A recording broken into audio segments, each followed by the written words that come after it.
Today I'd like to introduce a new video series here on my YouTube channel called My Home Prepping System, prepping for the rest of us. And what that means is that these preps are not going to require any kind of large compound or anything like that for storing the preps. These could be leveraged for people with various living situations, and it's just going to be my method of organizing my preps. So I'm going to be treating this more as a project proposal document. So to start off this video, we're going to be going over my journey of prepping.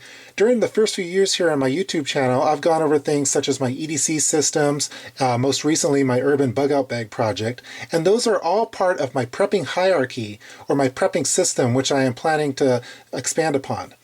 And so a lot of you know that I work in the computer software industry for my day job. So what I'm planning on doing is treating this home prepping system similar to a computer software system project. And to do that, I'm going to have to utilize several of the software engineering principles that I use in my day job for this particular project. So for diagrams, I may be adding things such as state diagrams, flow diagrams, sequence diagrams, and then also some programming concepts as well as documentation methods. And as always with my videos, I try to keep everything fairly level-headed here on YouTube. So if you're not living for today, there's no point in prepping for tomorrow. So I'm going to try to have fun with this project, keep it very level-headed and nothing too crazy on it. This is just going to be my proposal for a framework for organizing my home prepping system. So let's get started. During my journey of prepping, I've been trying to follow a particular prepping hierarchy, which I have outlined here in this graphic. And it goes like this. It starts off with my EDC system and moves out from there. So for my EDC, it goes to my EDC backpack, and then to my bug out bag, and now I'm adding this final tier, which is my home prepping system. And I think you should go about this in a sequential order. I don't think it's a good idea to start off building a bug out bag right off the bat. You'd be better off building your EDC, which is on your person, since you're going to be more likely to use those items than you are the items in your bug out bag. And so once this system is complete, all of these different tiers in my hierarchy will hopefully inherit from each other. So when I run out of gear in my EDC system, I should be able to inherit some of the gear that's in my home preps and include it back into there. For example, if I run out of Band-Aids in my mini medikit, I should be able to refill it with what I have in my home preps. Here's a rundown of the project description. I'm going to be systematically organizing my home prepping supplies utilizing the software engineering principles that I use in my day job. And for this particular project, I'm going to have multiple tiers, multiple modules, and multiple levels. In my EDC videos, I talk about using a tiered approach. In my urban bug out bag, I had various compartments. For this video series, I'm going to be calling those modules, and then I'm going to be introducing various levels to the modules which are included in the tiers. We'll talk about that more in a little bit more detail later. And as always, I really enjoy having continued YouTube community dialogue for my videos. So in the comments section, through private message, I think it's good to have an open communication with everyone here on YouTube and kind of collaborate with each other. So I'm going to be treating this kind of like an open source software project. For this particular project, I've set several goals for myself. My number one priority is organization. I'm really trying to do a better job of organizing all of my prepping supplies. Right now, my EDC system and my urban bug out bag are fairly well organized, but my home preps are either incomplete or just a complete mess. So what I'm trying to do is have a complex design but have it simply defined. So while the thought process for this framework is fairly complex, I'd like it to be easily understood by anyone that were to see it. And so what I'm going to need to do is create order out of chaos. If you were to see my sock drawer, you would understand it is complete chaos. And so what I'm trying to do is take all of these home preps that are scattered all over the place and not really organized and have them defined in a very orderly process. So for all of us preppers, I think what our ultimate goal is to be able to be self-sufficient and not as reliant on the system. And so the preps that I'm going to have are going to be based on proportion and realism. I'm not going to have 30 knives and 100 bottles of hot sauce, or I'm not going to be prepping for zombies and some kind of meteor strike that I really can't prepare for. I'm going to try to focus on real emergencies and have some kind of proportion based on the items that are going to be in all of the modules. Another goal for this home prepping system is to have it be a black box design. So the actual components and the model and make of all the particular items that are included in the modules aren't as important as the actual framework itself. And the framework needs to be expandable and maintainable. So I'm hoping that this particular project will be beneficial to all levels of prepping. So whether you live in a college dorm room by yourself, if you're in an apartment with your girlfriend, or if you're living as a family of 4 in a house, hopefully some of the ideas that are included in this video series could be leveraged for your own prepping needs. And as always, this needs to be a collaborative effort here on the YouTube community. I really can't do this by myself. I need to have a lot of ideas bounced back and forth with those of you here on YouTube that might have expertise in some of the particular areas that are going to be covered in this video series. I'm planning on having multiple modules as part of my home prepping system, and each one of those modules is going to have multiple levels to it, which is outlined here by this little pyramid. So level 1 is going to include all of the basic amount of items for that particular module. You can kind of look at it as your EDC on your person. And so for a home prepping system, that's going to equate to something like your junk drawer. A lot of us have junk drawers in our kitchen, which just has a basic supply of gear which we use when we're in our home. Moving down to level 2, those are going to include an expanded list of items for the particular module and something that could be stored maybe in a pantry, a closet, or in some kind of shelving system. Expanding upon that, we move down to level 3, and that's going to have even more items for that particular module and something that could be stored in your garage, basement, or storage unit. Now, this bottom level here is going to be able to feed the top 2 levels. So for your junk drawer, when you run out of something in level 1 of your junk drawer, you could resupply it with the items in level 2, which could be resupplied by the items in level 3. Another way of looking at this equates to, junk drawer equates to a room, this equates to something more like an apartment, and something like a home. Instead of using the Eagle Creek packet system cases that I've been using for a lot of my other videos, such as my Urban EDC backpack and my Urban bug out bag, I'm planning on using hard cases for the modules of my home prepping system. And I have several criteria for these cases. They need to be able to be organized. The items included in it need to be protected. For example, some kind of water protection would be nice. They need to be portable, so all of them need to have a nice handle to them just in case I need to transport them very quickly. They need to be able to be labeled. Stackable, in the case I want to have them stored on a shelving system, they should all be able to be stacked on top of each other. And then also I'd like to have them visible in darkness, and I hope to achieve that using some glow-in-the-dark tape.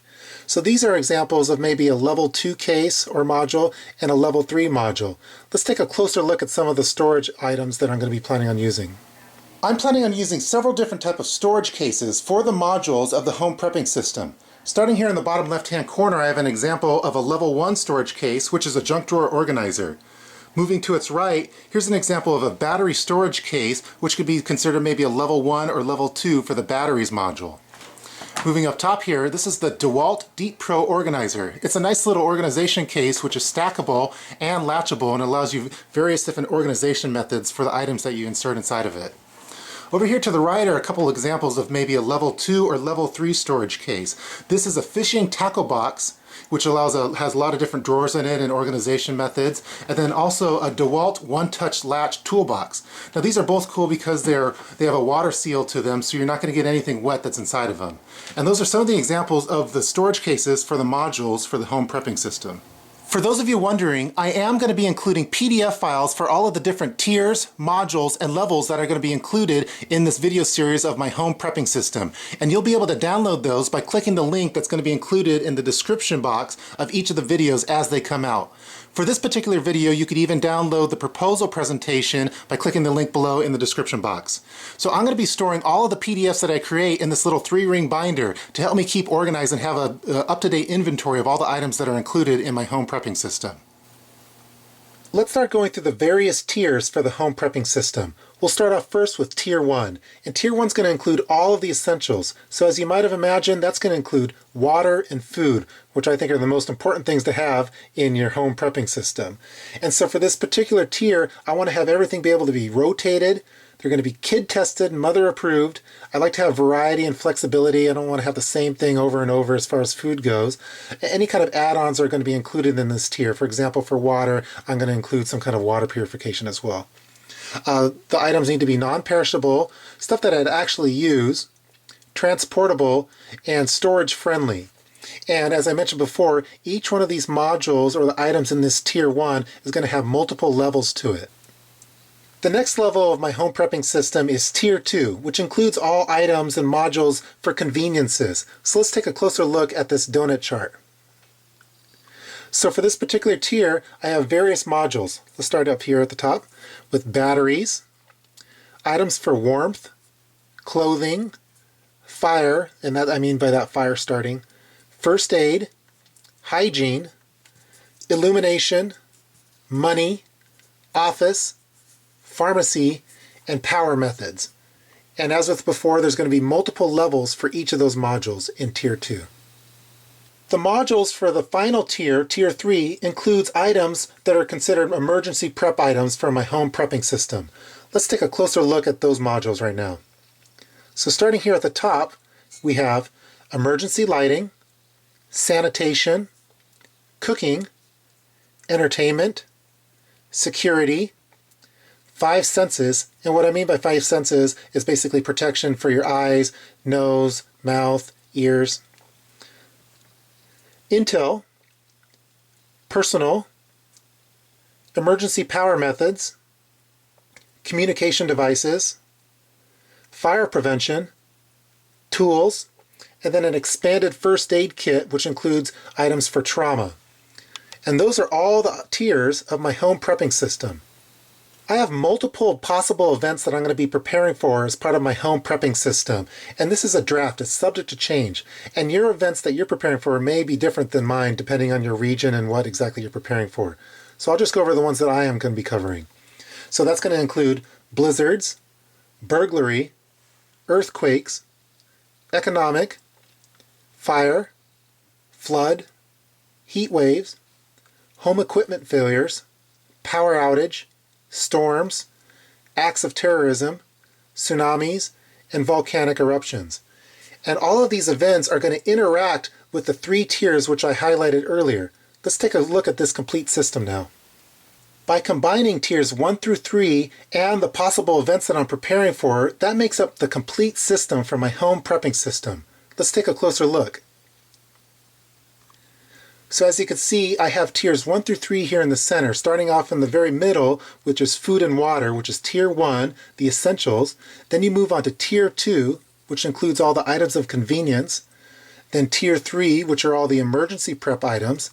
And then all the possible events that I'm preparing for as part of my home prepping system feed into this modular tiered system. So all of them are going to be inheriting from each other in different ways. I've also included boxes for my Bob and my EDC, which are also going to inherit from the items that are included in this home prepping system.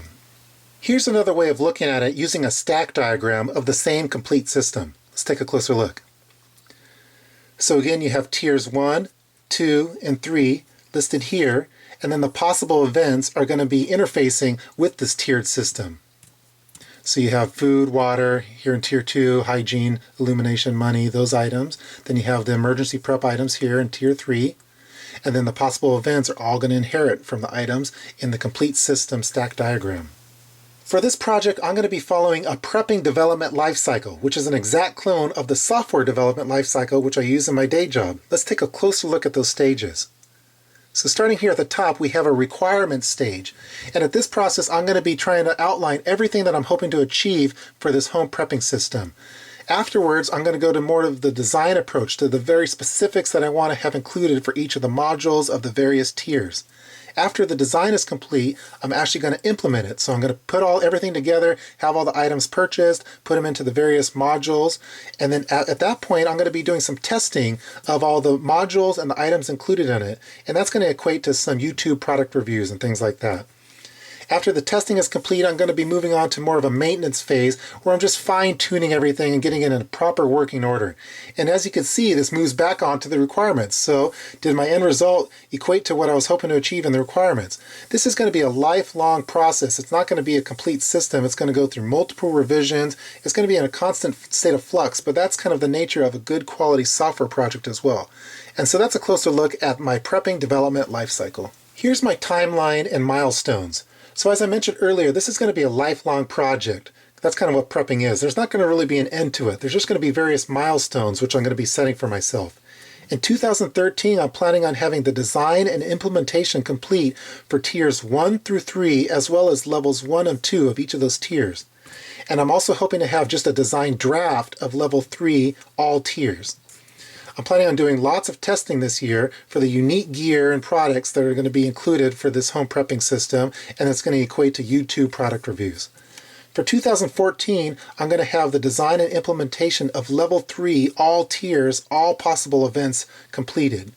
And that's also going to include some testing of the unique gear products for Level 3 and event-specific details. In summary, I'm hoping that this video shows you my journey of prepping. I don't think that prepping should be a whole bunch of individual scattered projects that are somehow pieced together into one complete system.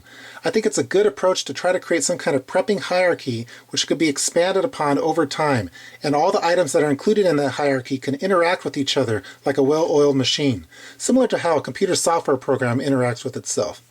So this is going to be an open source project. It's going to be a collaborative effort here on YouTube. I'm hoping to get a lot of your input in the comments section and then also through private messaging for any of you that have any interest in any of the items that are going to be covered in this project. A wise man once told me about the Pareto principle, which is also known as the 80-20 rule, which states that 80% of the output comes from 20% of the input. So in the prepping world, that means that 80% of your preparedness comes from only 20% of your preps. And since I've already completed my EDC backpack, my urban bug out bag, which may only equate to 20% of my preps, that actually equates to 80% of the things I'm trying to prepare for. So hopefully this home prepping system can be an affordable and fun project for me to carry out here on YouTube. I hope that you guys enjoyed this video. See you soon.